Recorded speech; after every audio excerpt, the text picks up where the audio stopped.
제발 이 집을 떠나시오. 오늘 밤 안으로. 혼례 첫날 밤 신랑은 울먹이며 신부에게 무릎을 꿇었습니다. 기다리고 기다리던 혼례날 온 마을이 축복한 그 밤에 신랑은 왜 제 손으로 신부를 내쫓은 걸까요? 그리고 쫓겨난 신부는 왜 10년이란 세월 동안 돌아오지 않았을까요? 오늘도 야단 보따리를 찾아주셔서 감사합니다. 이야기가 지속될 수 있게 구독과 좋아요로 응원 부탁드립니다. 그럼 보따리 속 옛날 이야기 지금 바로 시작합니다. 옛날 옛적 충청도 공주 땅 깊은 골짜기에 윤진사라는 양반이 살고 있었습니다. 한때는 고을에서 알아주는 명문가였지요. 12칸 기와집에 논밭이 넉넉하고 하인도 5이나 두었습니다. 그런데 이상한 일이 있었습니다. 이 집에는 사람 소리가 없었습니다. 아이들이 뛰노는 소리도 아낙네의 웃음소리도 들리지 않았습니다. 마당 한가운데 서 있는 100년 묵은 감나무만이 바람에 이파리를 떨구며 쓸쓸히 서 있을 뿐이었습니다. 윤진사에게는 아들이 하나 있었습니다. 이름은 태현. 나이 22, 키가 훤칠하고 어깨가 넓었으나 얼굴에는 늘 그늘이 드리워져 있었습니다. 깊고 슬픈 눈매에 눈밑이 어두웠고 코가 반듯하고 턱선이 뚜렷하여 잘생겼으나 웃는 일이 드물었습니다. 22이라는 나이가 무색하게 40은 되어 보이는 얼굴이었습니다. 마을 사람들은 수군거렸습니다. 윤진사 댁 도령 말이야. 올해도 혼처를 못 구했다며. 구하긴 누가 저 집에 딸을 보내겠어. 큰마님이 어떻게 돌아가셨는데. 쉿, 그 얘기는 하지 마. 불길하다. 그렇습니다. 윤진사의 아내 그러니까 태현의 어머니는 혼례를 올린 지 꼭 3년 만에 세상을 떠났습니다. 아무런 병도 없었습니다. 어느 날 갑자기 얼굴이 하얗게 질리더니 피를 토하고 쓰러진 것이었습니다. 의원을 불러도 원인을 알 수 없었습니다. 그저 가슴을 움켜쥐고 태현아, 태현아 하며 갓 태어난 아들의 이름만 부르다 눈을 감았습니다. 그때 태현의 나이 겨우 3살이었습니다. 윤진사는 그 뒤로 재혼하지 않았습니다. 다시는 이 집에 여인을 들이지 않겠다. 그것이 윤진사가 세상에 한 약속이었습니다. 사람들은 아내를 잃은 슬픔 때문이라 생각했습니다. 하지만 윤진사의 눈에는 슬픔만이 아닌 무언가가 서려 있었습니다. 두려움이었습니다. 태현은 아버지의 두려움을 느끼며 자랐습니다. 아버지는 말이 없었습니다. 밥을 먹을 때도, 그를 가르칠 때도 아들을 바라보는 눈에는 항상 미안함이 가득했습니다. 아버지, 어머니는 어떤 분이셨습니까? 태현이 물을 때마다 윤진사는 고개를 돌렸습니다. 착한 사람이었다. 그것만 알면 된다. 그리고는 방으로 들어가 문을 닫았습니다. 태현의 왼쪽 쇄골 아래에는 검붉은 반점이 하나 있었습니다. 태어날 때부터 있었다고 했습니다. 아무리 문질러도 지워지지 않았고 해가 갈수록 조금씩 짙어졌습니다. 태현은 그 반점을 남에게 보인 적이 없었습니다. 항상 옷깃을 여미고 여름에도 적삼의 단추를 풀지 않았습니다. 15살 되던 해 아버지가 처음으로 그 반점에 대해 입을 열었습니다. 태현아. 예, 아버지.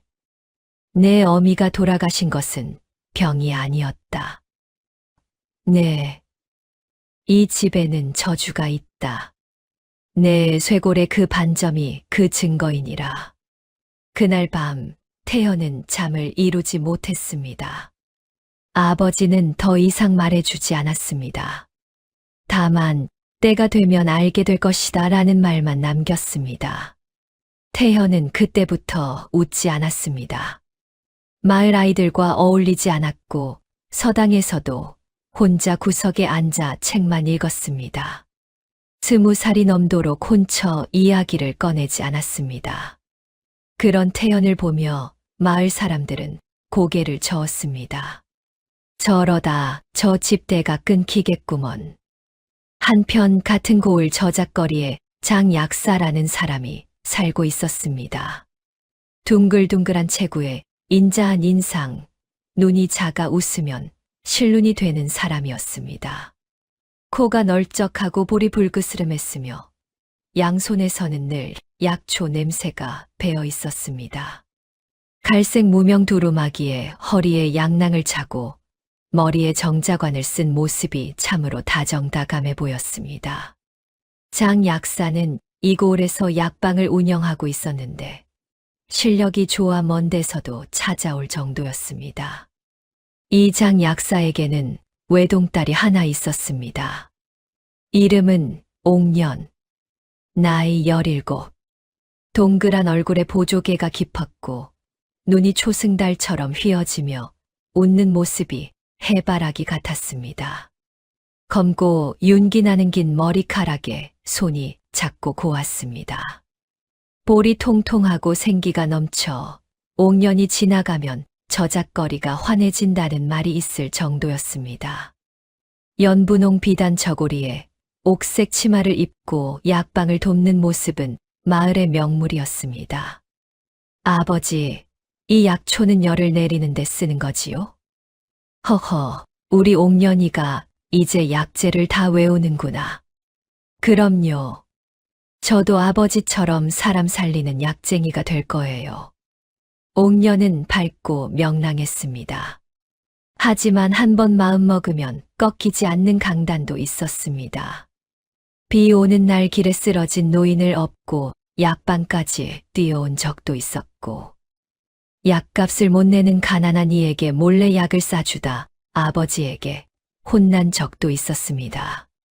그때마다 장 약사는 꾸짖는 척하면서도 입가의 웃음을 감추지 못했습니다. 이 아이야, 약방이 문을 닫게 생겼구나. 아버지, 사람 목숨보다 귀한 돈이 어디 있어요?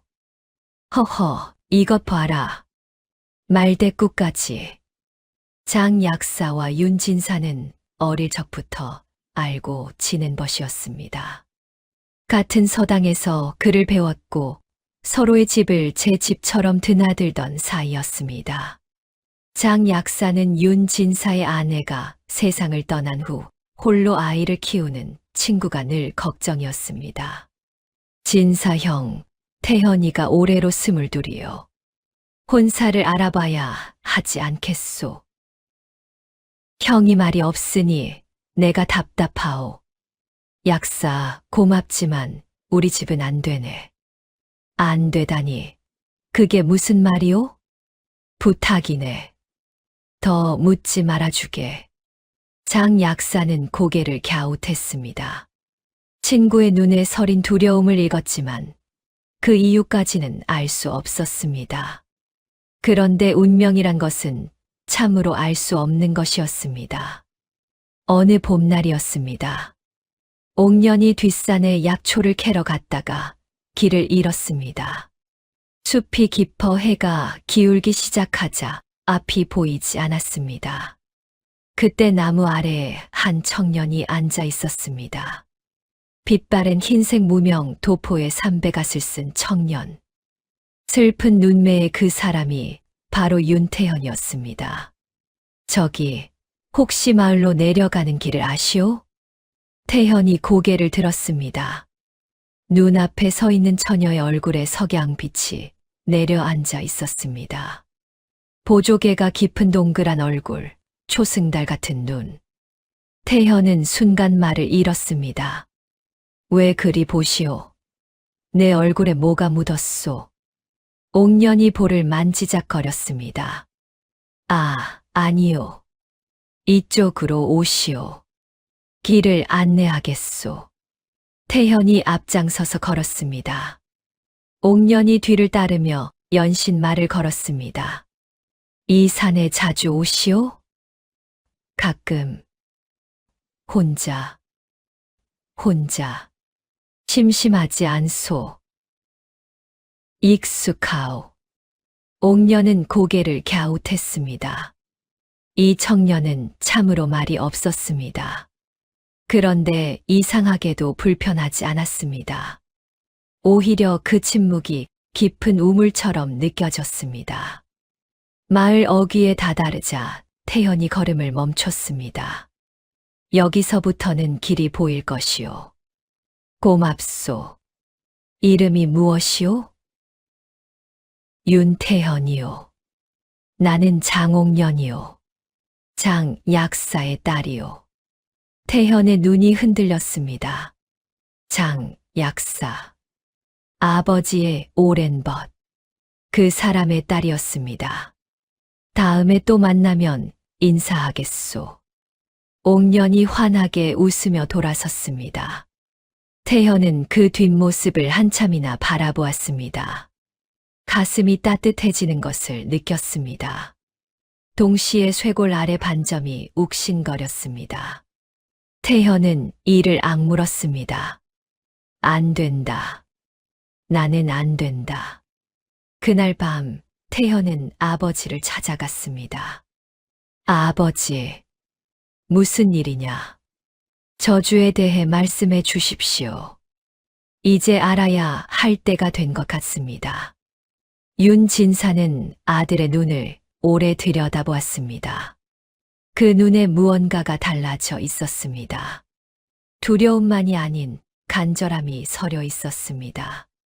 윤진사는 긴 한숨을 내쉬었습니다. 앉아라. 긴 이야기가 될 게다. 장 약사의 약방에서는 다른 이야기가 오가고 있었습니다. 옥년이 저녁밥을 먹다 말고 물었습니다. 아버지, 윤진사 댁 도령을 아세요? 장 약사의 젓가락이 멈췄습니다. 윤태현, 어디서 만났느냐? 뒷산에서요. 길을 안내해 주었어요. 참 슬퍼 보이는 사람이더라고요. 왜 그리 슬퍼 보이는 거예요? 장 약사는 딸의 눈을 바라보았습니다. 반짝이는 그 눈에 무언가 싹 트고 있는 것을 알아차렸습니다. 가슴이 철렁했습니다. 옥년아. 네, 아버지. 사람의 인연이란 것은 참으로 알 수 없는 것이다. 하지만 한 가지 기억해라. 뭔데요? 진정한 사랑은 기다릴 줄 아는 것이니라.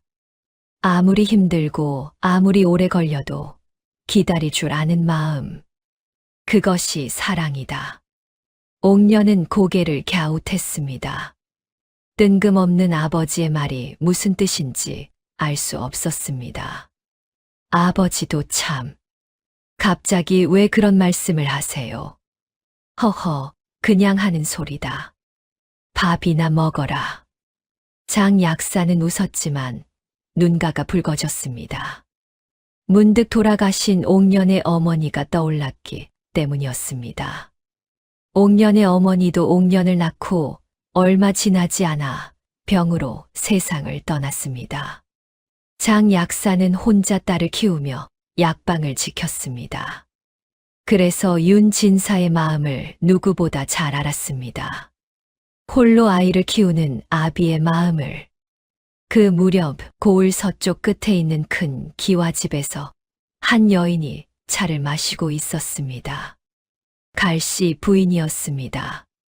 갸름한 얼굴에 날카로운 눈매, 한때 미인이었을 흔적이 남아 있었으나 입가에 팔자주름이 깊고 표정이 차가웠습니다.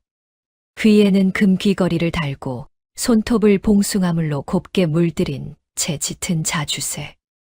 비단 저고리의 검은 치마를 입고 있었습니다. 머리에는 금비녀와 산호 뒷꽂이가 빛나고 옷맵시가 화려하고 빈틈이 없었습니다. 마님, 윤진사 댁에 소식이 있사옵니다. 무슨 소식이냐? 장 약사의 딸과 윤 도령이 뒷산에서 만났답니다. 갈씨 부인의 찻잔이 탁자 위에 놓였습니다. 소리 없이 그러나 단호하게 입꼬리가 천천히 올라갔습니다. 그것은 웃음이 아니었습니다. 장 약사의 딸이라. 옥년이라 했던가. 예, 마님. 허허. 또 어리석은 것이 저 집에 발을 들이려 하는구나. 갈씨 부인은 창밖을 바라보았습니다. 멀리 윤 진사 댁의 기와지붕이 보였습니다. 그 눈에 서린 것은 원한이었습니다. 20년도 더 전 윤 진사에게 거절당한 날의 수치가 아직도 가시지 않은 것이었습니다. 두고 보아라. 저 집에 들어가는 여인은 누구든 오래 버티지 못할 것이다. 바람이 불었습니다. 갈씨 부인의 방 안에 놓인 촛불이 흔들렸습니다. 그 불빛 아래 탁자 서랍 속에 무언가가 검은 천에 쌓여 있었습니다. 그것이 무엇인지는 아직 아무도 몰랐습니다. 윤 진사가 입을 열었습니다. 방 안에는 아버지와 아들 둘뿐이었습니다. 호롱불이 흔들리는 어두운 방에서 윤 진사의 목소리는 낮고 떨렸습니다. 20해가 넘은 이야기다. 예, 아버지. 내가 혼례를 올리기 전 갈씨 성을 가진 처녀가 있었다. 먼 친척벌 되는 집안의 딸이었지. 윤 진사의 눈이 먼 곳을 바라보았습니다. 갈씨 처녀는 미인이었다. 고을에서 소문이 자자했지. 그런데 내 마음은 다른 곳에 있었다. 내 어머니였다. 어머니요? 그래. 내 어머니는 양반 가문 출신이 아니었다. 가난한 서당 훈장의 딸이었지. 하지만 마음이 따뜻하고 눈빛이 맑았다. 나는 집안의 반대를 무릅쓰고 내 어머니와 혼례를 올렸다. 태현은 숨을 죽이고 들었습니다. 갈씨 처녀는 그날 이후 나를 원망했다. 아니, 원망을 넘어 증오했다. 자신이 아닌 천한 가문의 여인을 선택했다는 것이 견딜 수 없었던 게지. 그것이 저주와 무슨 관계가 있습니까? 갈씨는 혼례가 끝나고 한양으로 올라갔다. 그리고 3년 뒤 돌아왔다. 윤 진사의 목소리가 더욱 낮아졌습니다. 한양에서 무엇을 배워왔는지 나는 알 수 없다. 다만 갈씨가 돌아온 날 밤, 내 어머니가 갑자기 쓰러졌다. 피를 토하고 가슴을 움켜쥐고 나를 부르며 돌아가셨다. 의원은 원인을 알 수 없다고 했다. 하지만 나는 알았다. 내 어머니가 죽기 전날 밤 마당 감나무 아래에서 무언가를 발견했기 때문이다. 무엇을 발견하셨습니까? 인형이었다.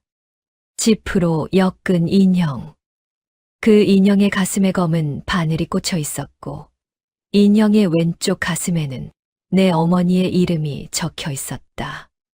태현의 얼굴이 하얗게 질렸습니다. 나는 그 인형을 불태웠다.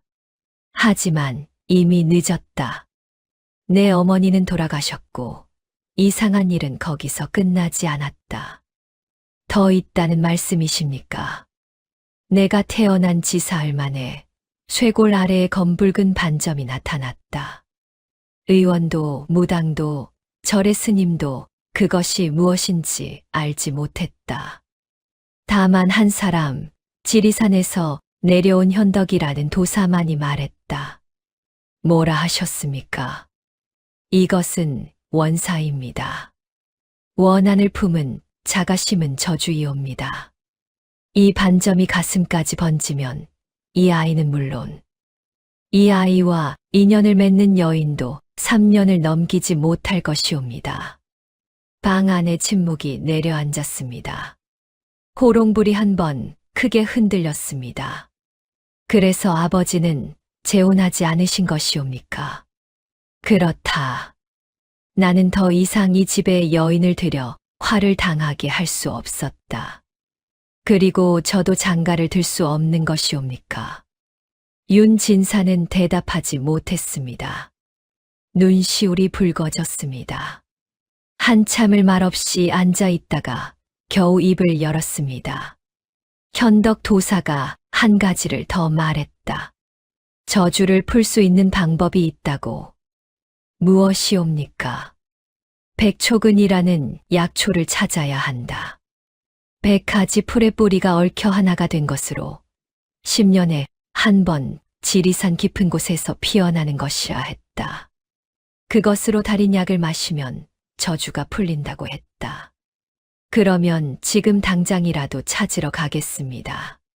태연아. 현덕 도사는 이렇게도 말했다. 백초근은 아무나 찾을 수 없다고.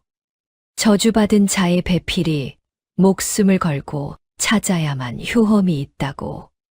배필이라 하셨습니까? 그래. 내 아내가 될 사람이 직접 찾아야 한다는 뜻이다.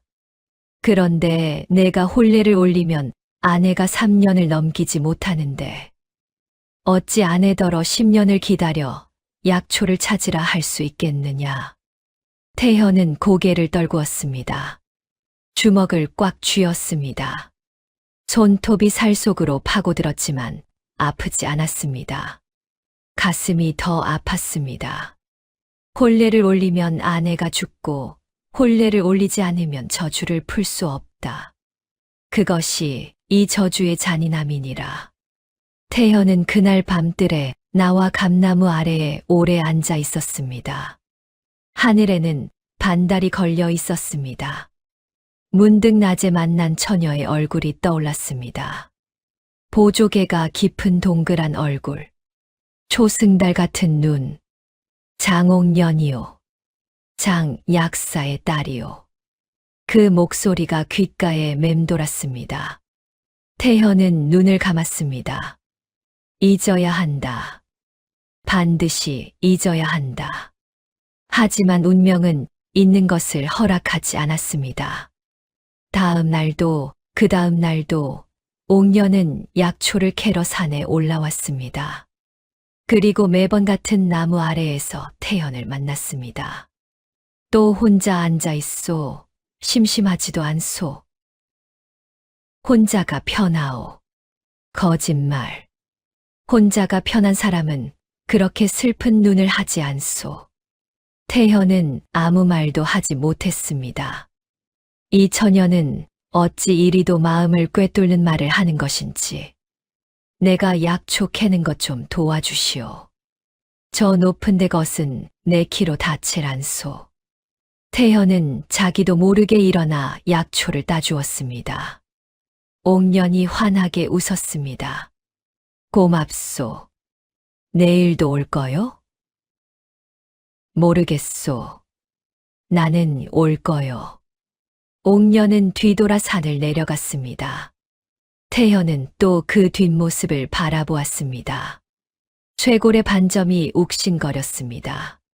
하지만 이번에는 아프기만 한 것이 아니었습니다. 반점 아래로 가슴 어딘가에서 따뜻한 무언가가 번지고 있었습니다. 그렇게 봄이 지나고 여름이 왔습니다. 옥년과 태현은 거의 매일 산에서 만났습니다. 처음에는 약초를 캐는 것을 돕는 것이 전부였습니다. 하지만 어느새 둘은 나란히 앉아 이야기를 나누게 되었습니다. 태현 서방, 좋아하는 것이 무엇이오? 글 읽는 것. 하하. 역시 선비 도령이구나. 나는 약초를 좋아하오. 아픈 사람을 낫게 하면 세상에서 제일 뿌듯하거든. 대단하오. 뭐가? 남을 위해 기뻐할 줄 아는 마음 말이오. 나는 그러지 못했소. 옥년이 태현을 가만히 바라보았습니다. 태현 서방은 슬픔을 혼자 짊어지려 하는 것 같소. 나눠도 되는 슬픔인데 나눌 수 없는 슬픔도 있소. 없소. 세상에 나눌 수 없는 것은 없소. 태현의 눈시울이 붉어졌습니다. 고개를 돌려 먼 산을 바라보았습니다. 옥녀는 더 묻지 않았습니다. 다만 태현의 옆에 조용히 앉아 같은 산을 바라보았습니다. 그것만으로 충분했습니다. 가을이 되었습니다. 감나무에 감이 주렁주렁 열렸습니다. 장 약사가 어느 날 윤진사를 찾아왔습니다. 평소와 달리 표정이 굳어 있었습니다. 진사 형. 무슨 일이오, 약사. 우리 옥년이가 자네 아들을 좋아하고 있소. 윤진사의 얼굴이 굳었습니다. 나도 처음에는 모른 척했소. 하지만 약초를 캐러 간다며 매일 산에 오르는 딸의 얼굴을 보면 눈에 별이 들었소. 약사, 그것은 나는 자네 사정을 모르오. 자네가 왜 아들의 혼사를 막는지도 모르오. 하지만 한 가지는 분명히 하고 싶소. 내 딸이 상처받게 할 수는 없소. 자네 아들도 우리 옥년이를 좋아하는 것 같소. 둘이 만나게 할 것이오, 말 것이오. 대답해 주시오. 윤진사는 오래 침묵했습니다. 손이 떨렸습니다. 오른손의 떨림이 평소보다 심했습니다. 한참을 고민하던 윤진사가 겨우 입을 열었습니다. 약사, 내게는 자네에게 차마 말 못할 사정이 있소. 말 못할 사정이라면 더더욱 알아야 하지 않겠소.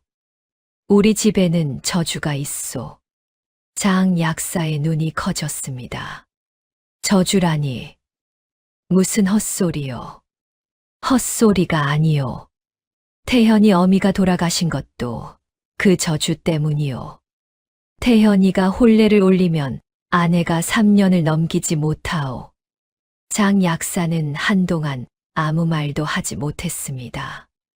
윤진사의 눈에 가득한 진심을 보았기 때문이었습니다. 이것은 거짓이 아니었습니다. 그래서 자네가 20년 넘도록 호라비로 산 것이오? 그렇소. 태현이 쇄골의 반점이 그것이오? 어찌하셨소? 약사가 사람 몸을 모르겠소. 태현이가 어릴 때 열병이 나서 내가 진맥한 적이 있소. 그때 이상한 반점을 보았소. 보통 반점이 아니라는 것은 알았지만 저주라고는 생각 못했소. 두 아버지는 마주 앉아 한숨을 내쉬었습니다. 가을바람이 마당의 감나무를 흔들었습니다.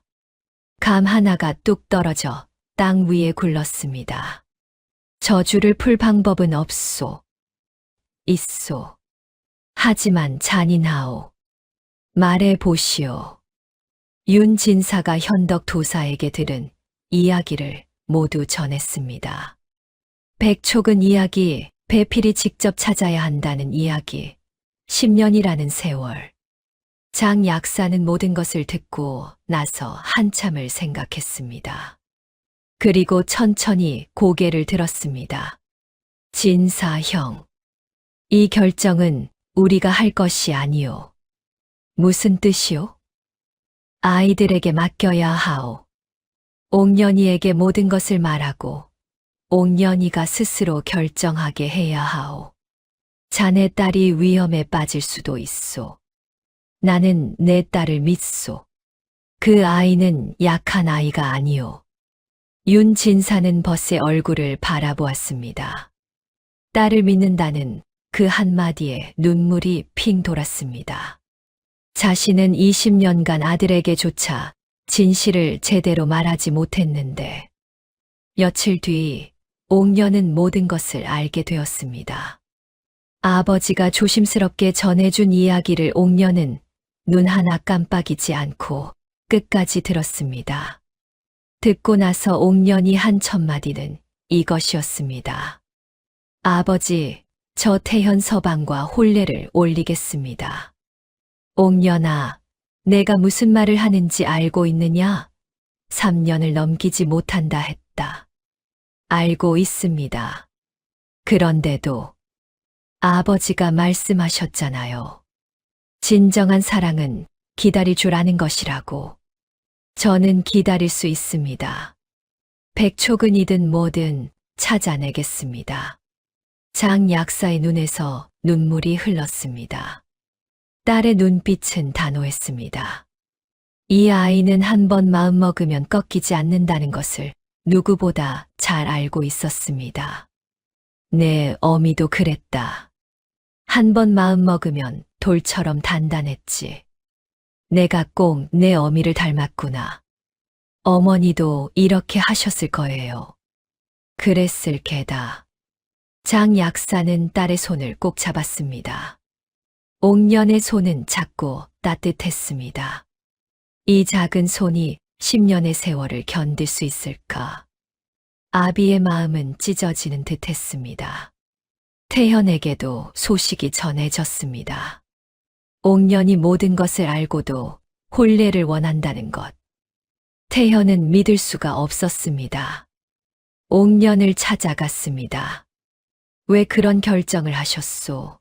당신이 죽을 수도 있소. 옥년은 웃었습니다. 보조개가 깊이 팼습니다. 태현 서방, 나는 죽지 않을 거요. 어찌 그리 확신하시오? 저주를 풀 방법이 있다 했잖소. 백초근을 찾으면 되잖소. 10년이요. 10년을 기다려야 하오. 그 사이 당신에게 무슨 일이 생길지 아무도 모르오. 그러면 혼례를 올리고 바로 떠나겠소. 뭐라 하셨소? 혼례를 올린 뒤 첫날 밤에 바로 떠나겠소. 지리산으로 가서 현덕 도사님을 찾겠소. 그리고 백초근을 찾아오겠소. 태현은 말을 잃었습니다. 이 여인은 자신의 목숨을 걸겠다는 것이었습니다. 만나지 한 해도 되지 않은 사람을 위해. 왜 나를 위해 그러시오? 나는 그럴 가치가 없는 사람이요. 옥년의 눈이 붉어졌습니다. 하지만 눈물은 흘리지 않았습니다. 태현 서방, 내가 매일 산에 오른 것은 약초 때문이 아니었소. 나무 아래 혼자 앉아 슬퍼하는 사람이 자꾸 마음에 걸렸소. 저 사람의 슬픔을 내가 덜어줄 수 있다면 그것보다 가치 있는 일이 어디 있겠소. 태현의 눈에서 뜨거운 것이 흘러내렸습니다. 태어나서 처음 흘리는 눈물이었습니다. 평생을 슬퍼하면서도 울지 못했던 사람이 이 여인 앞에서 처음으로 울었습니다. 혼례 날이 잡혔습니다. 가을이 깊어가는 10월 보름이었습니다. 온 마을이 술렁였습니다. 윤진사댁 도령이 장가를 간다. 세상에 장 약사 댁 옥년이가 시집을 간다고? 저 집에 시집 가면 오래 못 산다는 소문이 있는데. 쉿, 그런 불길한 소리 마라. 혼례는 조촐하게 치러졌습니다. 태현은 남색 비단 관복을 입었습니다. 평소에 빛바랜 흰옷이 아닌 곱디고 온 비단이었습니다. 하지만 태현의 얼굴은 기쁘지 않았습니다. 오늘 밤 옥년을 보내야 한다는 것을 알고 있었기 때문입니다. 옥년은 연지곤지를 찍고 족두리를 썼습니다. 분홍 비단 화롯에 화관을 쓴 옥년은 참으로 고왔습니다. 장 약사는 딸을 바라보며 연신 눈물을 닦았습니다. 아버지, 울지 마세요. 울긴 누가 우냐. 눈에 뭐가 들어갔다. 거짓말. 아버지는 거짓말을 못하잖아요. 허허, 이 아이야. 장 약사는 옥년의 손에 작은 보따리를 쥐어 주었습니다. 이것은 내 어미가 남긴 약초 비방서다. 지리산에서 필요할 게다. 어머니의, 내 어미도 약초에 밝았다. 이 비방서에는 세상에 알려지지 않은 약초들이 적혀 있다. 백초근에 대한 단서도 있을 게다. 옥년은 비방서를 가슴에 안았습니다. 한 번도 보지 못한 어머니의 손때가 묻어 있는 듯 했습니다. 혼례가 끝나고 밤이 깊었습니다. 초라청에 둘만 남았습니다. 촛불이 조용히 타올랐습니다. 태현과 옥녀는 마주 앉아 있었습니다. 태현이 먼저 입을 열었습니다. 목소리가 떨렸습니다. 옥년. 이름을 부른 것은 처음이었습니다. 예. 제발. 이 집을 떠나시오. 오늘 밤 안으로. 태현이 무릎을 꿇었습니다. 이마가 바닥에 닿았습니다. 혼례를 올린 것은 당신의 뜻이었소. 하지만 당신을 이 집에 묶어두는 것은 내가 할 수 있는 일이 아니오. 3년이란 시간은 줄어들기만 할 뿐이오. 오늘 밤 안으로 떠나시오. 옥녀는 태현의 어깨를 잡고 일으켜 세웠습니다. 태현의 눈에는 눈물이 가득했습니다. 옥녀는 품에서 손수건을 꺼내 태현의 눈물을 닦아주었습니다. 태현 서방. 나는 떠나겠소. 하지만 도망가는 것이 아니오. 반드시 돌아올 것이오. 저주를 풀 약을 가지고 돌아올 것이오. 옥녀는 머리에서 은비녀를 뽑았습니다. 반으로 꺾었습니다. 딱 하는 소리가 밤 공기를 갈랐습니다. 이 반쪽은 내가 가지겠소. 나머지 반쪽은 서방님이 가지시오. 태현이 떨리는 손으로 비녀 반쪽을 받았습니다. 이것을 다시 하나로 합치는 날까지 서방님은 살아 계셔야 하오. 약속하시오. 약속하겠소. 그리고 한 가지 더. 무엇이오? 나를 기다려 주시오. 10년이 걸려도 20해가 걸려도 기다려 주시오. 태현은 비녀 반쪽을 가슴에 품었습니다. 차가운 은의 감촉이 심장에 닿는 듯 했습니다. 기다리겠소. 100년이 걸려도 기다리겠소. 그 밤, 옥녀는 혼례복을 벗고 무명 저고리와 남색 치마로 갈아입었습니다. 등에 약초 보따리를 짊어지고 아버지가 건네준 비방서를 품에 넣었습니다.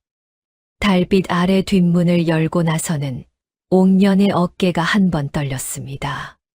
하지만 뒤돌아보지 않았습니다. 뒤돌아보면 발길이 떨어지지 않을 것을 알았기 때문이었습니다. 태현은 방 안에 홀로 남았습니다. 촛불이 꺼졌습니다. 어둠 속에서 비녀 반쪽만이 달빛을 받아 희미하게 빛났습니다. 태현은 그것을 쥔 채 밤새 잠들지 못했습니다. 다음 날 마을에 소문이 퍼졌습니다. 윤도령댁 새색시가 첫날 밤에 도망쳤다. 세상에 그 집은 정말 여인 복이 없구나. 장 약사도 불쌍하지. 외동딸이 하룻밤 만에 쫓겨났으니 장 약사는 약방 문을 닫고 사흘을 울었습니다. 딸이 스스로의 뜻으로 떠난 것을 알면서도 가슴이 찢어지는 것은 어쩔 수 없었습니다. 그러면서도 약방에서 가장 좋은 약재를 골라 보따리를 꾸려 놓았습니다. 언젠가 딸에게 전해줄 날이 올 것이라 믿었습니다. 윤 진사는 아들 방 앞에 서서 한참을 서성였습니다. 문을 두드릴 수가 없었습니다. 아들에게 해줄 말이 없었습니다. 그저 미안하다라는 말밖에. 하지만 그 말조차 목구멍에서 나오지 않았습니다. 갈씨 부인은 그 소식을 듣고 차를 마시다 웃었습니다. 역시 그 집에 들어간 여인은 오래 버티지 못하는 법이지.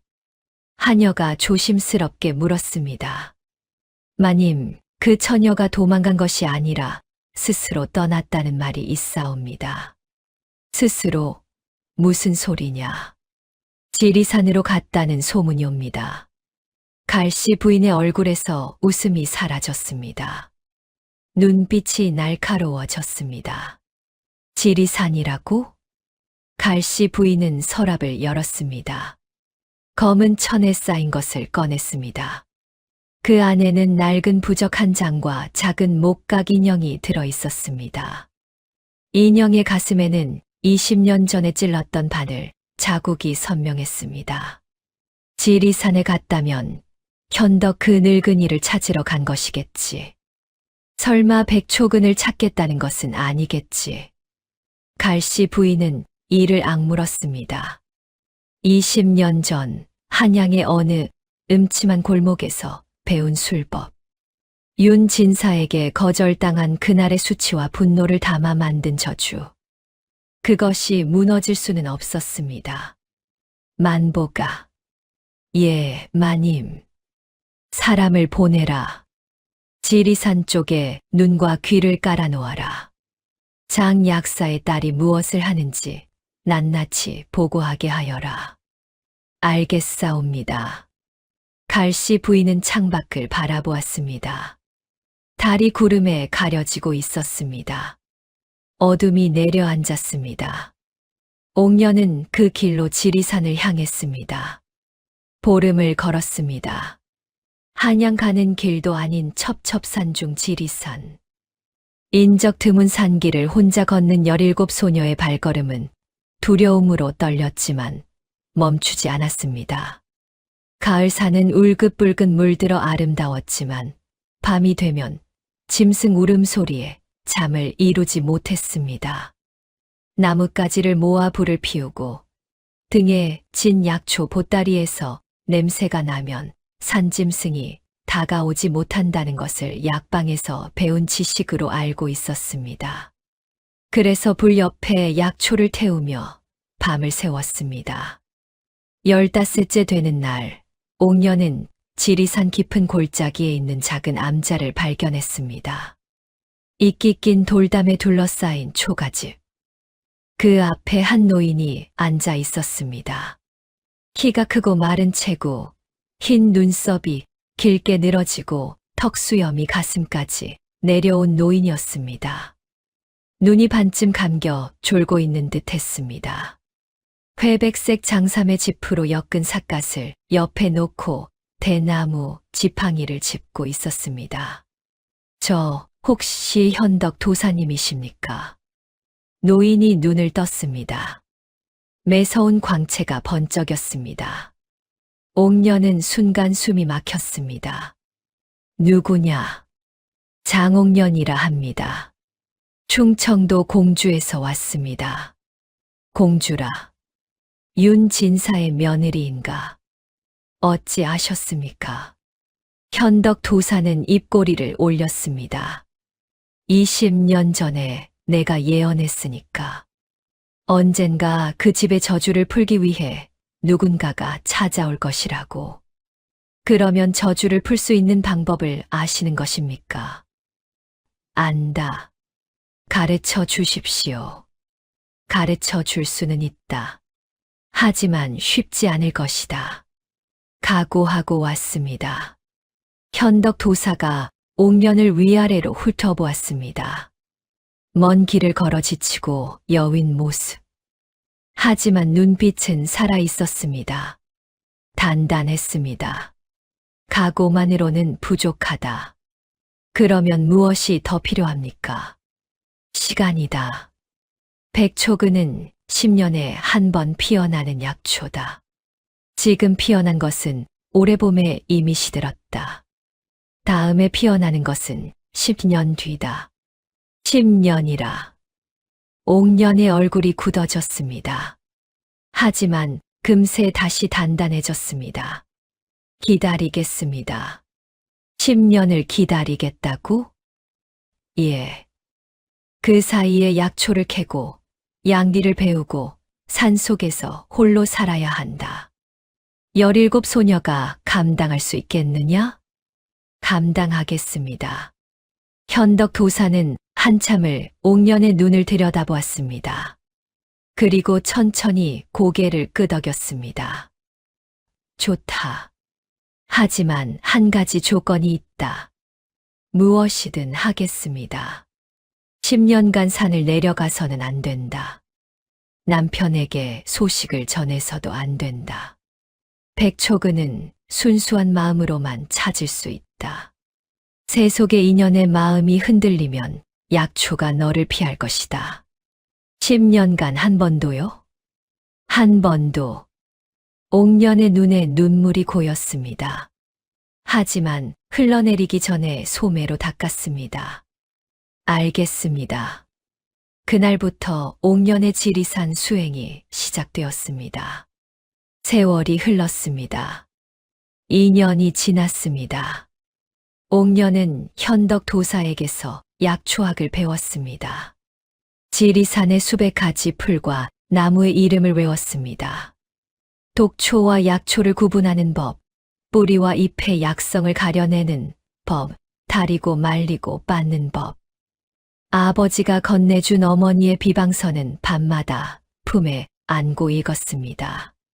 비방서에는 세상에 알려지지 않은 약초들이 빼곡히 적혀 있었습니다. 그중 백초근에 대한 기록도 한 줄 있었습니다. 백초근은 달 없는 밤에만 꽃을 피운다. 향이 없으나 벌레가 모여든다. 단 2줄이었지만 옥년에게는 금쪽 같은 단서였습니다. 3년째가 되었습니다. 쇄골의 반점이 번질 시간이 시작된 것이었습니다. 옥년은 가슴이 조여왔습니다. 태현 서방은 무사한 것일까? 반점이 가슴까지 번지지는 않았을까? 소식을 알 수 없으니 두려움만 커졌습니다. 현덕 도사는 옥년의 불안을 눈치채고 말했습니다. 마음이 흔들리면 약초가 너를 피한다고 했다. 예, 도사님. 하지만 마음이 흔들리지 않는 것은 감정을 죽이는 것이 아니다. 두렵되 두려움에 잡아먹히지 않는 것이다. 어떻게 해야 합니까? 매일 약초를 돌보아라. 풀 한 포기의 생명에 집중하면 내 마음도 뿌리를 내릴 것이다. 옥년은 도사의 말대로 했습니다. 매일 새벽에 일어나 산을 오르고 약초를 캐고 말리고 빻았습니다. 손이 갈라지고 거칠어졌습니다. 볼의 통통함은 빠지고 턱선이 드러났습니다. 피부가 햇볕에 그을렸습니다. 17 소녀의 모습은 사라지고 강인한 여인의 모습이 나타나기 시작했습니다. 5년째 지리산에 큰 비가 내렸습니다. 산사태가 나서 현덕 도사의 암자가 반쯤 무너졌습니다. 옥년은 비를 맞으며 돌을 옮기고 나무를 잘라 암자를 고쳤습니다. 현덕 도사는 대나무 지팡이를 짚고 서서 옥년을 바라보았습니다. 내 안에 내 어미의 피가 흐르는구나. 어머니를 아십니까? 알았다. 장 약사의 아내 소매라는 여인이었지. 어머니의 이름이 소매였습니까? 옥년은 어머니의 이름을 처음 알았습니다. 아버지가 한 번도 말해주지 않았던 이름이었습니다. 소매는 이 산에서 약초를 배운 적이 있다. 내가 가지고 있는 비방서도 이 산에서 쓴 것이다. 어머니가 이곳에 왔었다고요? 20해도 더 전이다. 약초에 대한 재능이 뛰어난 아이였지. 내가 꼭 닮았다. 옥년의 눈에서 눈물이 흘렀습니다. 한 번도 만나보지 못한 어머니. 하지만 어머니가 걸었던 같은 산길을 걷고 어머니가 썼던 비방서를 읽고 어머니가 배운 것을 배우고 있었습니다. 마치 어머니와 함께 있는 것 같았습니다. 그 무렵 공주 땅에서는 어둠이 깊어지고 있었습니다. 태현의 쇄골 반점은 해가 갈수록 번져가고 있었습니다. 왼쪽 쇄골에서 시작된 반점이 어깨를 지나 가슴 쪽으로 내려오고 있었습니다. 5년째가 되자 반점의 가장자리가 왼쪽 가슴 위까지 닿았습니다. 태현은 날로 쇠약해졌습니다. 얼굴은 더욱 창백해지고 걸음은 느려졌습니다. 하지만 매일 아침 일어나 비녀 반쪽을 꺼내 보았습니다. 달빛 아래 빛나던 은빛. 옥년의 목소리가 귓가에 맴돌았습니다. 나를 기다려 주시오. 기다리겠소. 반드시 기다리겠소. 태현은 매일 그렇게 되뇌었습니다. 윤진사의 건강도 나빠지고 있었습니다. 오른손의 떨림은 온몸으로 번져 지팡이 없이는 걸을 수 없게 되었습니다. 아들의 반점이 번져가는 것을 보며 매일 밤 자책했습니다. 내가 그때 갈씨를 받아들였더라면 이 모든 것이 내 탓이다. 장 약사는 윤진사 댁을 드나들며 부자를 돌보았습니다. 태현에게 기력을 북돋는 약을 다려 주었고 윤진사의 손떨림을 가라앉히는 침을 놓아 주었습니다. 하지만 저주로 인한 병은 약으로 고칠 수 있는 것이 아니었습니다. 태현아, 옥년이가 반드시 돌아올 게다. 예, 장인어른. 그 아이는 약한 아이가 아니다. 그 아이를 믿어라. 믿고 있습니다. 장 약사는 태현의 손을 잡았습니다. 사위의 손이 차가웠습니다. 마음이 아팠습니다. 갈씨 부인은 이 모든 것을 지켜보고 있었습니다. 지리산에 보낸 사람이 돌아와 보고했습니다. 마님, 장 약사의 딸이 현덕 도사 밑에서 약초를 배우고 있사옵니다.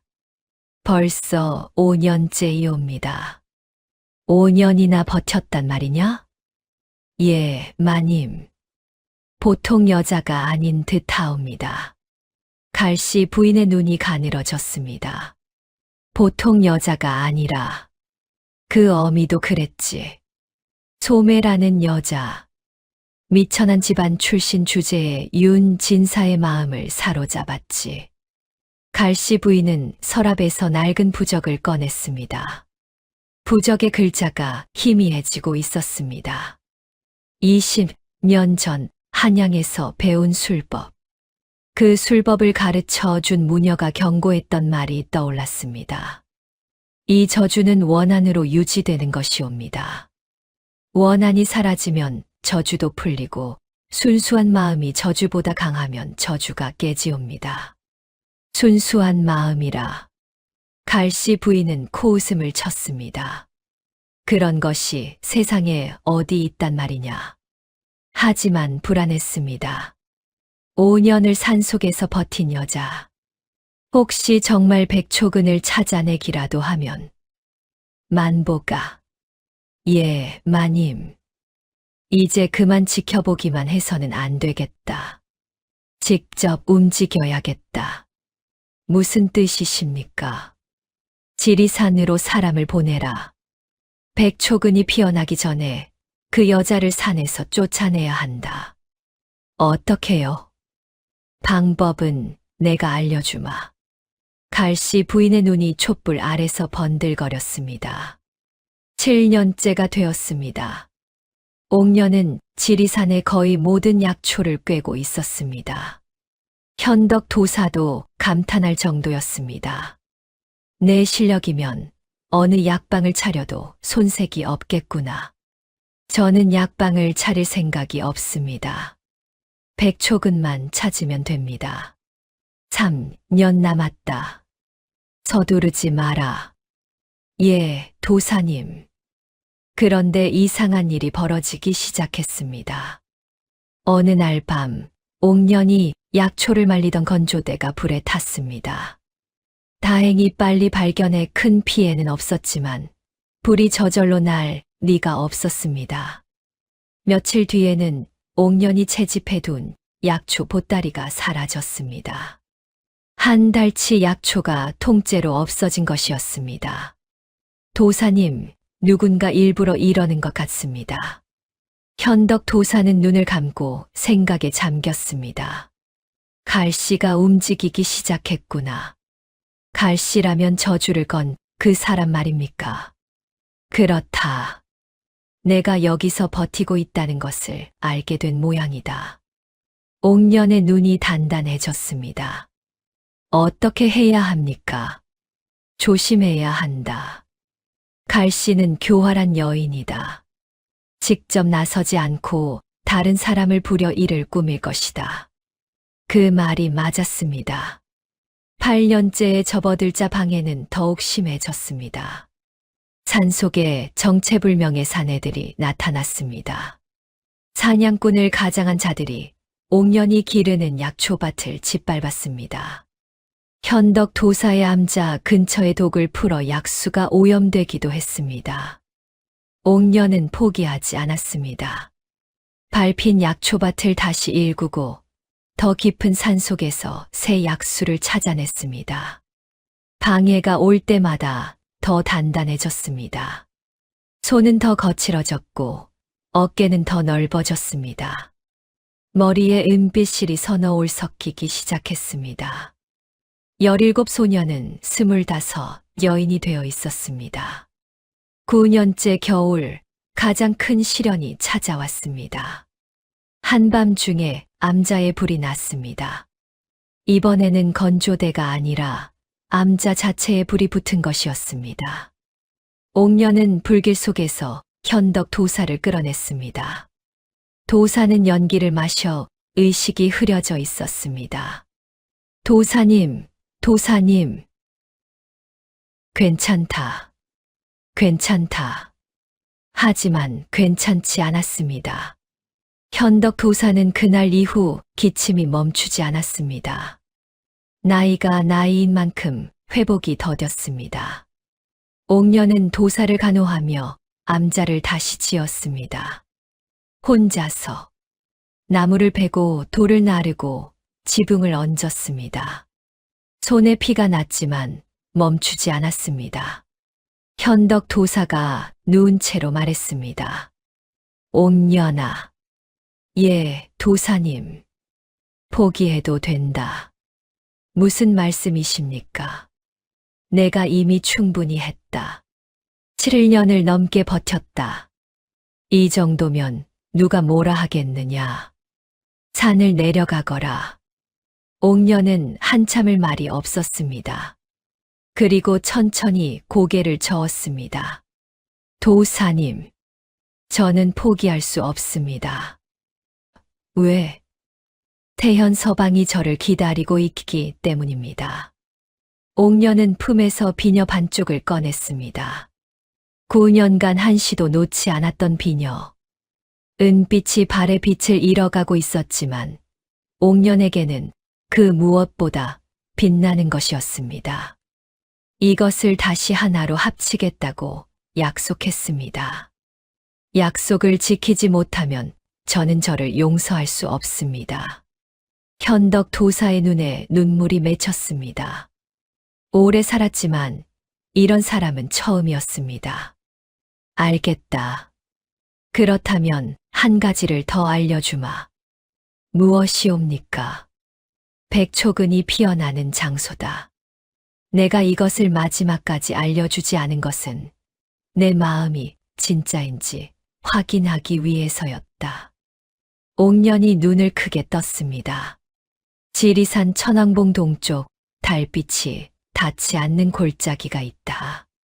절벽 아래 동굴 입구에 이끼가 가득한 바위가 있는데 그 바위 틈에서 백초근이 피어난다. 달빛이 닿지 않는 골짜기라. 비방서에 적혀 있었지. 달 없는 밤에만 꽃을 피운다고. 그것은 반은 맞고 반은 틀리다. 정확히는 달빛이 영원히 닿지 않는 곳에서 자라며 10년에 단 하룻밤만 꽃을 피운다. 그 하룻밤이 언제입니까? 내년 10월 보름. 10번째 보름달이 뜨는 밤이다. 10월 보름. 옥년과 태현이 혼례를 올린 날이었습니다. 꼭 10년 뒤에 같은 날. 운명이라고밖에 할 수 없었습니다. 하지만 조심해라. 그 골짜기는 위험하다. 절벽이 가파르고 독사와 짐승이 많다. 그리고 갈씨도 가만히 있지 않을 것이다. 각오하고 있습니다. 그리고 한 가지 더. 백초근은 뿌리째 뽑으면 안 된다. 꽃만 따야 한다. 꽃을 딸 때 눈물 한 방울을 꽃잎 위에 떨어뜨려야 한다. 순수한 마음에서 나온 눈물이어야 한다. 순수한 마음이라. 원한이나 분노가 아닌 사랑에서 나온 눈물이어야 한다. 옥녀는 고개를 끄덕였습니다. 알겠습니다. 그해 겨울은 유난히 추웠습니다. 옥녀는 현덕 도사를 간호하며 봄을 기다렸습니다. 도사의 기침은 조금씩 나아졌지만 완전히 낫지는 않았습니다. 봄이 오고 여름이 지나고 가을이 다가왔습니다. 옥녀는 매일 천왕봉 동쪽 골짜기를 찾아 지형을 익혔습니다. 절벽의 높이, 바위의 위치, 내려가는 길. 한치의 실수도 없어야 했습니다. 그 무렵 공주 땅에서는 태연이 쓰러졌습니다. 반점이 가슴 한가운데까지 번진 것이었습니다. 장 약사가 달려왔습니다. 태연의 맥을 짚었습니다. 맥이 가늘고 불규칙했습니다. 장인어른, 말하지 마라. 기력을 아껴야 한다. 옥녀는 무사한 것이옵니까? 소식이 없으니 살아있는 것이겠지요? 장 약사는 고개를 돌렸습니다. 눈물을 보이고 싶지 않았습니다. 옥년이는 반드시 돌아온다. 내 딸이니까. 예. 저도 그리 믿고 있습니다. 태현은 품에서 비녀 반쪽을 꺼냈습니다. 10년간 하루도 놓지 않았던 비녀. 은빛이 발에 있었지만 태현은 매일 이것을 보며 버텼습니다. 이것이 다시 하나가 되는 날을 보고 싶습니다. 장 약사는 사위의 손을 꽉 잡았습니다. 아무 말도 할 수 없었습니다. 윤 진사도 쓰러졌습니다. 아들이 위중하다는 소식에 가슴을 쥐고 넘어진 것이었습니다. 장 약사는 두 사람을 오가며 간호했습니다. 약방문을 닫고 윤 진사 댁에 머물렀습니다. 갈씨 부인은 그 소식을 듣고 미소를 지었습니다. 드디어 끝이 가까워지는구나. 하지만 불안함은 사라지지 않았습니다.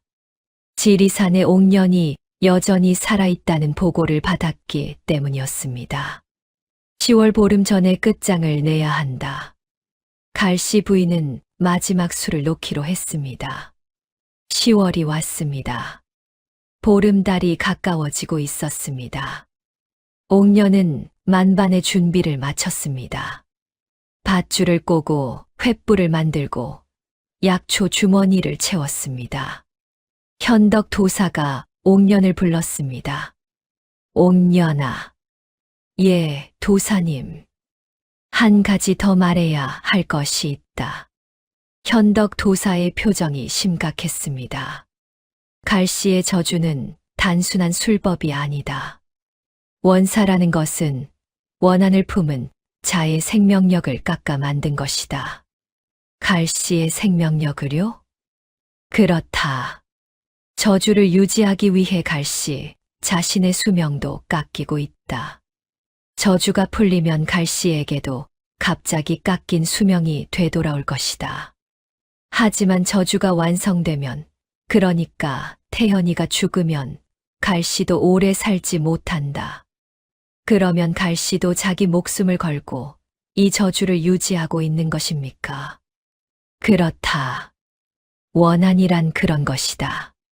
상대를 해치려다 자기 자신도 해치는 것이지. 옥녀는 가슴이 먹먹해졌습니다. 미워해야 할 사람인데 어쩐지 불쌍했습니다. 도사님, 저주가 풀리면 갈씨는 어떻게 되나요? 깎인 수명이 돌아오니 몸이 급격히 늙을 것이다. 하지만 죽지는 않는다. 원한을 내려놓으면 남은 삶을 살 수 있다. 다행이옵니다. 다행이라고 너를 이토록 괴롭힌 자인데 원한에 갇혀 20년을 산 사람이옵니다. 그것만으로 충분한 벌이 아니겠습니까? 현덕 도사는 옥년을 바라보며 고개를 끄덕였습니다. 내가 백초근을 찾을 수 있는 이유를 이제 알겠구나. 10월 보름 전날 옥년은 천왕봉 동쪽 골짜기로 향했습니다.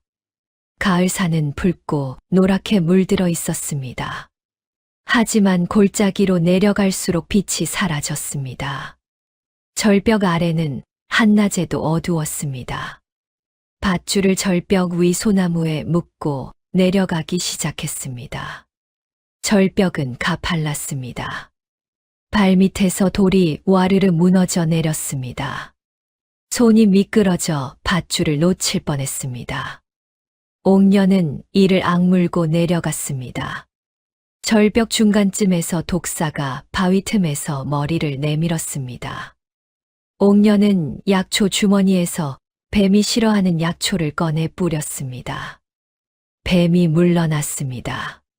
10년간 배운 것이 쓸모가 있었습니다. 바닥에 내려서자 이끼 가득한 바위가 보였습니다.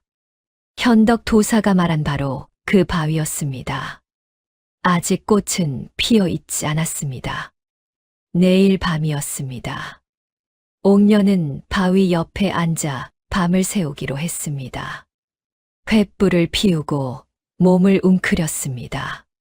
칠흑같이 어두운 골짜기에서 들리는 것은 바람 소리와 짐승 울음뿐이었습니다. 그때였습니다. 어둠 속에서 발자국 소리가 들렸습니다. 옥년이 횃불을 들어 올렸습니다. 3명의 사내가 서 있었습니다. 거친 차림에 손에 몽둥이를 들고 있었습니다. 누구시오? 장 약사의 딸이지. 뉘시기에 남의 이름을 함부로 부르시오. 갈씨 마님이 보내셨다. 여기서 물러나라. 물러날 수 없소. 사내 하나가 몽둥이를 휘둘렀습니다. 옥년은 재빨리 피했습니다. 산속에서 10년을 살며 몸이 단련된 덕분이었습니다. 하지만 셋을 상대하기에는 역부족이었습니다. 몽둥이가 옥년의 어깨를 스쳤습니다. 아팠습니다. 하지만 옥년은 물러서지 않았습니다. 약초 주머니에서 가루를 한 줌 꺼내 사내들의 얼굴에 뿌렸습니다. 매운 기침이 터져 나왔습니다. 눈이 따갑다며 사내들이 비틀거렸습니다. 그 틈에 옥년은 바위 뒤로 숨었습니다. 사내들이 눈을 비비며 찾아 헤맸지만 어둠 속에서 옥년을 찾을 수 없었습니다. 젠장 어디 갔어? 내일 다시 오자. 어차피 절벽이니 도망칠 곳은 없다. 사내들이 밧줄을 타고 올라갔습니다. 그리고 밧줄을 끊어버렸습니다. 옥년이 올라갈 수 없도록. 옥년은 끊어진 밧줄을 올려다보았습니다. 이제 절벽 아래에 갇힌 것이었습니다. 올라갈 방법이 없었습니다. 하지만 옥년은 웃었습니다. 어차피 여기서 백초근을 기다려야 했으니까. 10월 보름날이 밝았습니다. 하늘에 구름 한 점 없었습니다. 보름달이 둥글게 떠올랐습니다. 하지만 이 골짜기에는 달빛이 닿지 않았습니다. 절벽이 달을 가렸기 때문이었습니다. 옥년은 바위 앞에 무릎을 꿇고 앉았습니다. 밤이 깊어갔습니다. 자정이 가까워지자 바위 틈에서 희미한 빛이 새어나왔습니다. 푸른 빛이었습니다. 이끼 사이로 가느다란 줄기가 올라오더니 끝에 주먹만 한 꽃봉오리가 달렸습니다. 꽃봉오리가 천천히 열렸습니다. 100개의 꽃잎이 하나씩 펼쳐졌습니다. 꽃잎마다 다른 색이었습니다. 흰색, 분홍, 보라, 노랑, 파랑. 마치 100가지 풀의 정수가 모인 듯 했습니다. 백초근이었습니다. 옥년의 눈에서 눈물이 흘렀습니다. 신빈년이었습니다. 17 소녀가 27 여인이 되는 동안 거친 손, 그을린 피부, 은빛 머리카락. 모든 것을 바쳐 기다린 이 순간이 마침내 온 것이었습니다. 옥녀는 떨리는 손으로 꽃에 손을 뻗었습니다. 그때 현덕 도사의 말이 떠올랐습니다. 눈물 한 방울을 꽃잎 위에 떨어뜨려야 한다. 순수한 마음에서 나온 눈물이어야 한다. 옥녀는 눈을 감았습니다. 태현의 얼굴이 떠올랐습니다. 처음 만났던 날, 석양빛 아래 슬픈 눈을 한 청년. 혼례 첫날 밤, 울며 무릎 꿇던 남편. 비녀를 반으로 꺾던 밤. 기다리겠소. 100년이 걸려도 그 목소리가 귓가에 울렸습니다. 눈물이 볼을 타고 흘러내렸습니다. 그것은 슬픔의 눈물이 아니었습니다. 원한의 눈물도 아니었습니다. 사랑의 눈물이었습니다. 10년을 기다린 사랑의 눈물이었습니다. 눈물 한 방울이 꽃잎 위에 떨어졌습니다. 그 순간 꽃이 환하게 빛났습니다. 골짜기 전체가 푸른빛으로 물들었습니다. 옥녀는 조심스럽게 꽃을 꺾었습니다. 뿌리는 건드리지 않았습니다. 꽃을 손에 쥐자 따뜻한 기운이 온몸으로 퍼졌습니다. 10년간의 피로가 녹아내리는 것 같았습니다. 찾았다. 드디어 찾았다. 옥녀는 꽃을 품에 안고 울었습니다. 한참을 울었습니다. 울고 나니 가슴이 가벼워졌습니다. 하지만 문제가 남아 있었습니다. 밧줄이 끊어져 절벽을 올라갈 수 없었습니다. 옥녀는 절벽을 올려다보았습니다. 높았습니다. 맨손으로 오르기에는 너무 높았습니다. 그때 절벽 위에서 밧줄이 내려왔습니다. 잡아라. 현덕 도사의 목소리였습니다. 옥년이 올려다보니 절벽 위에 도사가 서 있었습니다. 지팡이를 짚고 기침을 하면서도 밧줄을 내려보내고 있었습니다. 도사님, 어떻게? 내가 내려간 뒤에 사내들이 밧줄을 끄는 것을 알았다. 늙은이 다리로 하루 종일 걸었지. 옥녀는 밧줄을 잡고 올라갔습니다. 절벽 위에 도착하자 현덕 도사가 쓰러졌습니다. 도사님, 괜찮다. 늙은이가 무리를 한 것뿐이다.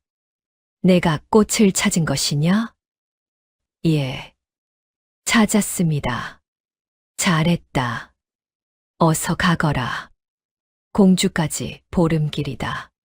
서둘러야 한다. 옥녀는 도사를 암자로 옮기려 했습니다. 도사가 손을 저었습니다. 나는 괜찮다. 이 산이 나를 돌봐줄 것이다. 어서 가거라. 태현이가 위험하다. 태현 서방이요. 반점이 심장에 닿으면 끝이다. 시간이 없다. 옥년의 얼굴이 하얗게 질렸습니다. 도사에게 절을 올렸습니다. 10년간 가르쳐 주셔서 감사합니다. 가거라. 그것이 나에게 주는 가장 큰 보답이다. 옥년은 돌아서서 달리기 시작했습니다. 백촉은 꽃을 품에 안고 비녀 반쪽을 가슴에 품고 지리산을 내려왔습니다. 보름길을 열흘로 줄여야 했습니다. 낮에는 달리고 밤에는 걸었습니다. 발에 피가 났지만 멈추지 않았습니다. 공주 땅에 가까워질수록 마음이 급해졌습니다. 태현 서방은 살아있을까? 반점이 심장에 닿지는 않았을까? 10년 만에 돌아가는 고향. 모든 것이 달라져 있을 것이었습니다. 열이틀 만에 공주 고을 어귀에 도착했습니다. 27이 된 옥년의 모습은 10년 전과 많이 달라져 있었습니다. 볼의 통통함은 빠지고 턱선이 드러났으며 손은 거칠어지고 피부는 햇볕에 그을려 있었습니다. 머리에 은빛 실이 서너 올 섞여 있었고 낡은 무명 저고리와 짙은 남색 치마 차림의 등에 약초 보따리를 짊어진 모습이었습니다. 하지만 눈빛은 더 깊고 단단했습니다. 마을은 변해 있었습니다. 저작거리에 새 가게들이 들어서 있었고 아이들은 낯선 얼굴이었습니다. 옥년을 알아보는 사람은 없었습니다. 장 약사의 약방은 문이 닫혀 있었습니다. 저기요. 이 약방 주인이 어디 갔습니까? 지나가던 안악이 대답했습니다.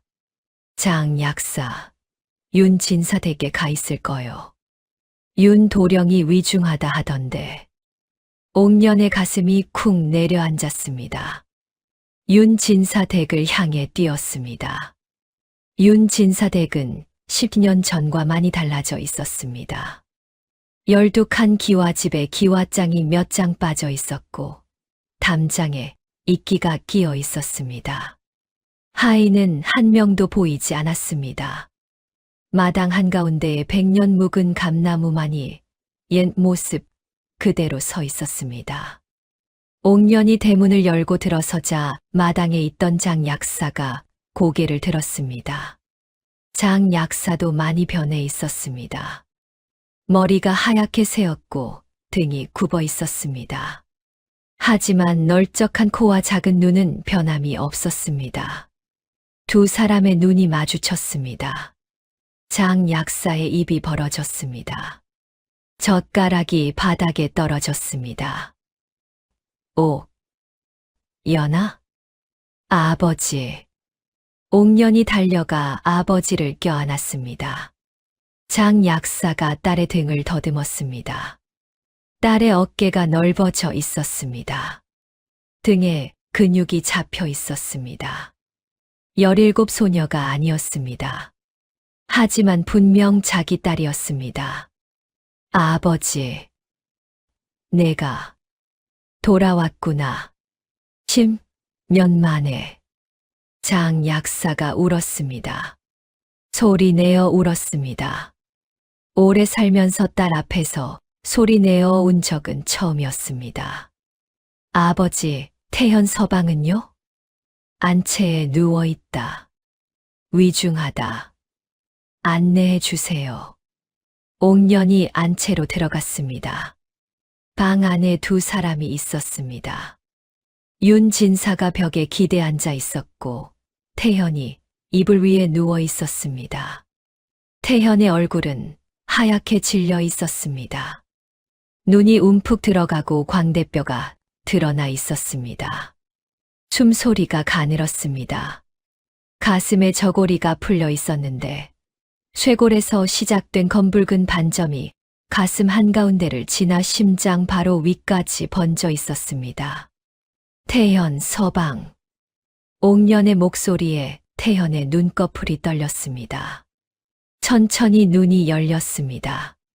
흐릿한 눈동자에 옥년의 얼굴이 비쳤습니다. 꿈인가? 꿈이 아니오. 내가 돌아왔소. 옥년. 태현의 눈에서 눈물이 흘렀습니다. 떨리는 손이 허공에 뻗어졌습니다. 옥년이 그 손을 잡았습니다. 태현의 손은 차가웠습니다. 뼈가 만져질 정도로 말라 있었습니다. 찾았소. 백초근을 찾았소. 옥년이 품에서 꽃을 꺼냈습니다. 10여일 전에 딴 꽃이었지만 시들지 않았습니다. 여전히 푸른 빛을 내고 있었습니다. 100개의 꽃잎이 하나하나 다른 색으로 빛나고 있었습니다. 윤 진사가 꽃을 보고 눈을 크게 떴습니다. 이것이 백초근이란 말이냐? 예, 아버님. 이것을 다려 태현 서방에게 먹이면 저주가 풀립니다. 장인어른, 이것을 다려 주십시오. 장 약사가 꽃을 받았습니다. 약사의 손이 떨렸습니다. 평생 수많은 약초를 다뤘지만 이런 약초는 처음이었습니다. 꽃에서 따뜻한 기운이 손바닥으로 전해졌습니다.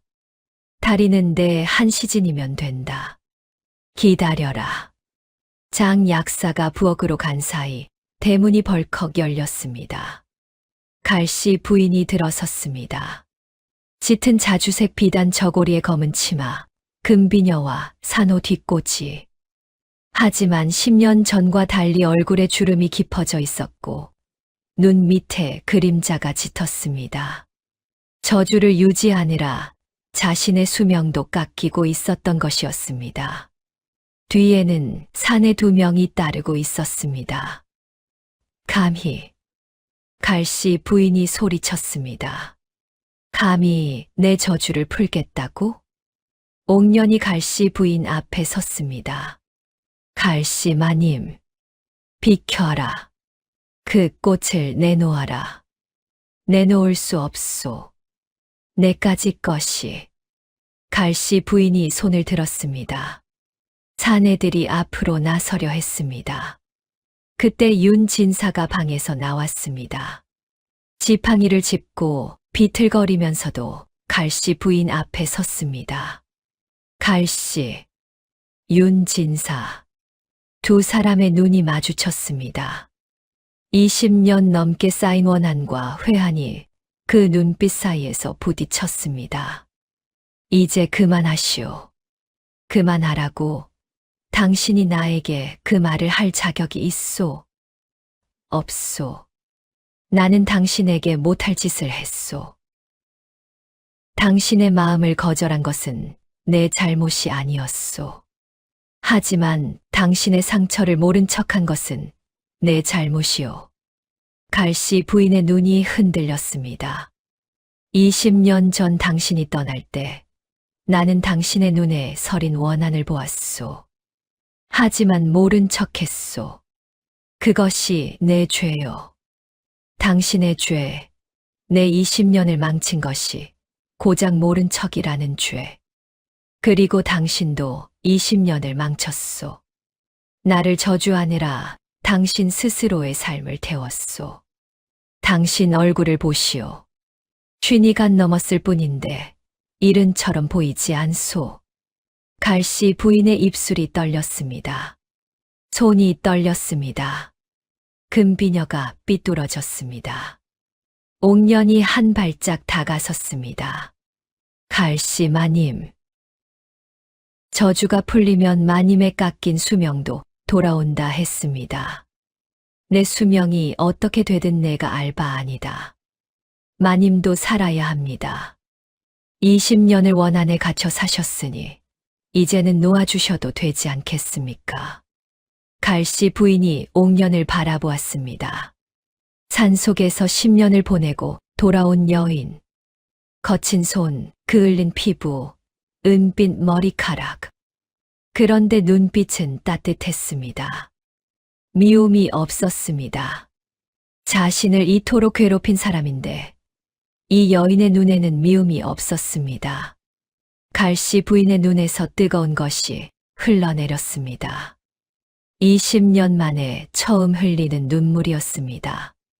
원한으로 얼어붙어 있던 가슴에 금이 가기 시작했습니다.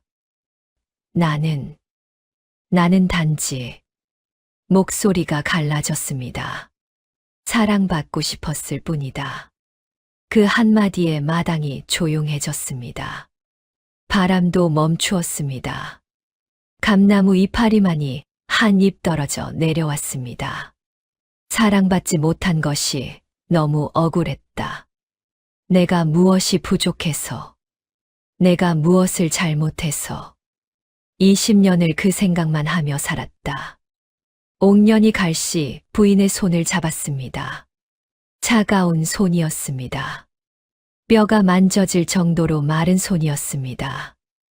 마님, 이제 놓아주십시오. 놓아줄 수 있을까? 할 수 있습니다. 그리고 놓아주시면 마님도 비로소 자유로워질 수 있습니다. 갈씨 부인은 한참을 울었습니다. 20년간 쌓인 원한이 눈물이 되어 쏟아져 나왔습니다. 사내들은 어찌할 바를 모르고 서 있었습니다. 윤 진사도 장 약사도 모두 말없이 서 있었습니다. 울음이 그치자 갈씨 부인이 품에서 무언가를 꺼냈습니다. 검은 천에 쌓인 것이었습니다. 낡은 부적 한 장과 집 인형. 이것이 저주의 매개물이요. 이것을 태우면 저주의 힘이 약해지요. 옥년이 받았습니다. 장 약사가 부엌에서 나왔습니다. 약이 다 다려졌다. 손에 사발이 들려 있었습니다. 푸른 빛이 감도는 맑은 액체였습니다. 따뜻한 기운이 사발에서 피어올랐습니다. 옥년이 부적과 집 인형을 불에 던졌습니다. 활활 타올랐습니다. 검은 연기가 하늘로 올라갔습니다. 연기가 사라지자 마당에 맑은 바람이 불었습니다. 감나무 이파리가 바스락거렸습니다. 옥년이 사발을 들고 안채로 들어갔습니다. 태현이 누워 있었습니다. 숨소리가 더 가늘어져 있었습니다. 반점이 심장 바로 위에 닿아 있었습니다. 태현 서방, 약을 가져왔소. 옥년, 입을 여시오. 옥년이 태현의 머리를 들어 올리고 사발을 기울였습니다. 약이 태현의 입술 사이로 흘러들어갔습니다. 한 모금, 두 모금, 세 모금, 사발이 비워졌습니다. 잠시 아무 일도 일어나지 않았습니다. 옥년의 가슴이 조여왔습니다. 혹시 늦은 것은 아닌가? 그때 태현의 가슴에서 빛이 났습니다. 검붉은 반점 위로 푸른 빛이 번져나갔습니다. 반점이 서서히 옅어지기 시작했습니다. 심장에서 가슴으로, 가슴에서 어깨로, 어깨에서 쇄골로, 마치 시간을 거꾸로 돌리듯 반점이 줄어들었습니다. 태현의 얼굴에 핏기가 돌았습니다. 움푹 들어갔던 눈에 생기가 돌아왔습니다. 숨소리가 고르고 깊어졌습니다. 마지막으로 쇄골 아래의 반점이 사라졌습니다. 완전히, 흔적 없이, 태어나서 처음으로 반점 없는 깨끗한 살결이 드러났습니다. 태현이 눈을 떴습니다. 맑은 눈이었습니다. 슬픔이 거친 눈이었습니다. 22살의 청년이 32살이 되어서야 비로소 갖게 된 맑은 눈이었습니다. 옥년, 예, 당신이 돌아왔구려. 태현이 품에서 비녀 반쪽을 꺼냈습니다. 옥년도 품에서 비녀 반쪽을 꺼냈습니다. 두 개의 반쪽이 만났습니다. 딱 하고 맞물렸습니다. 깨져 있던 은비녀가 다시 하나가 되었습니다. 약속을 지켰소. 당신도 약속을 지켰소. 기다려 주었소. 두 사람의 눈에서 눈물이 흘렀습니다. 밖에서 장 약사와 윤 진사도 울었습니다. 갈씨 부인도 담 아래에 주저앉아 울고 있었습니다. 그때 갈씨 부인의 몸에서도 변화가 일어났습니다. 깎여 나갔던 수명이 돌아오는 것이었습니다. 머리카락에 윤기가 돌았고 깊었던 주름이 조금 옅어졌습니다. 하지만 동시에 20년간의 원한이 빠져나가면서 온몸에 힘이 풀렸습니다. 갈씨 부인은 땅 위에 엎드려 울었습니다. 미안하오. 미안하오. 윤 진사가 갈씨 부인에게 다가갔습니다. 지팡이를 짚고 힘겹게 걸어가 갈씨 부인 앞에 섰습니다. 갈씨, 이제 일어나시오. 나를 용서할 수 있소. 용서하겠소. 하지만 당신도 당신 자신을 용서하시오. 갈씨 부인은 오래 울었습니다. 20년간 자기 안에 가둬두었던 모든 것을 쏟아냈습니다. 그리고 사내들에게 말했습니다. 돌아가거라. 다 끝났다. 사내들이 물러갔습니다. 갈씨 부인은 비틀거리며 일어나 대문을 나섰습니다. 등이 굽어 있었지만 발걸음은 20년 만에 처음으로 가벼웠습니다. 원한이라는 짐을 내려놓은 사람의 걸음이었습니다. 세월이 흘렀습니다. 태현은 건강을 되찾았습니다. 얼굴에 생기가 돌고 어깨가 펴지고 걸음이 빨라졌습니다. 그리고 웃었습니다. 평생 처음으로 소리 내어 웃었습니다. 마을 사람들은 깜짝 놀랐습니다. 윤도령이 웃는다. 세상에 저렇게 잘생긴 사람이었어. 옥녀는 고을의 약방을 열었습니다. 지리산에서 배운 약초학으로 마을 사람들의 병을 고쳤습니다. 장 약사는 딸 옆에서 약을 지으며 남은 세월을 보냈습니다. 아버지보다 실력이 나은 것 같구나. 아버지가 기초를 가르쳐 주셨잖아요. 허허, 이 아이야. 윤진사의 손떨림도 멈추었습니다. 저주가 풀리자 몸에 깃들었던 어둠이 빠져나간 것이었습니다. 아들과 며느리가 나란히 앉아 있는 것을 보며 윤진사는 매일 감나무 아래에서 눈물을 닦았습니다. 여보, 당신이 보았으면 좋겠소. 우리 아이가 드디어 웃고 있소. 이듬해 봄, 태현과 옥년 사이에 아이가 태어났습니다. 사내 아이였습니다. 크고 맑은 눈에 보조개가 깊은 아이였습니다. 어머니의 밝음과 아버지의 기품을 모두 닮은 아이였습니다. 쇄골 아래에 반점은 없었습니다. 저주는 완전히 사라진 것이었습니다. 감나무에 새 꽃이 피었습니다. 10년 만에 처음으로 핀 꽃이었습니다. 마치 집안의 기쁨을 축하하듯 하얀 꽃이 피 마당 가득 흩날렸습니다. 태현이 아이를 안고 감나무 아래에 섰습니다. 옥년이 곁에 서서 아이의 볼을 어루만졌습니다. 두 사람의 손에는 다시 하나가 된 은비녀가 들려 있었습니다. 바래고 낡았지만 햇빛을 받아 반짝이고 있었습니다. 옥년이 말했습니다. 이 비녀를 아이에게 물려줍시다. 왜? 이 비녀에는 기다림의 힘이 담겨 있으니까요. 이 아이도 언젠가 기다려야 할 때가 올 거예요. 그때 이 비녀가 힘이 되어줄 거예요. 태현이 웃었습니다. 환하게, 생기 있게, 22살에 하지 못했던 웃음을 32살에 비로소 웃었습니다. 당신 말이 맞소. 아버님이 하셨던 말씀이 있소. 무슨 말씀이요? 진정한 사랑은 기다릴 줄 아는 것이라고. 그때는 무슨 뜻인지 몰랐소. 하지만 이제 알겠소. 당신이 가르쳐 준 것이요. 옥년이 보조개를 깊이 파며 웃었습니다. 17 소녀 때와 똑같은 웃음이었습니다.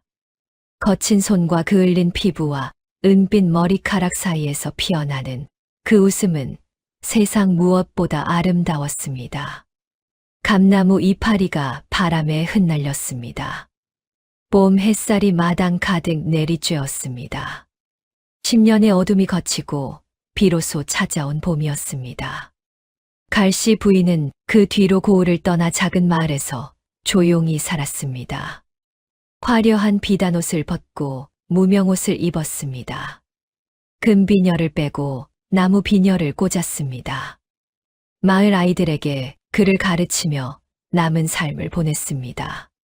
가끔 윤진사댁에서 보내온 담을 받으면 한참을 바라보다 조용히 울었습니다. 하지만 그것은 원한의 눈물이 아닌 후회와 감사의 눈물이었습니다. 현덕 도사는 지리산에서 오래오래 살았다고 합니다. 옥년이 매년 보내는 약초 꾸러미를 받으며 빙긋이 웃었다고 합니다. 그 아이는 보통 아이가 아니었지. 도사는 가끔 그렇게 혼잣말을 하며 지리산의 달을 바라보았다고 합니다. 진정한 사랑은 기다릴 줄 아는 것이었습니다. 아무리 힘들고 아무리 오래 걸려도 기다릴 줄 아는 마음.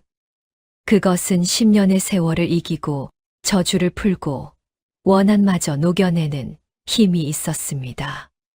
그리고 그 힘은 사랑을 주고받는 모든 사람의 가슴 속에 이미 있는 것이었습니다. 다음 영상을 빠르게 만나보시려면 좋아요와 구독을 눌러주세요. 지금 화면에 나오는 더 재미있는 영상들도 함께 해주세요. 그럼 모두 행복한 하루 보내세요. 감사합니다.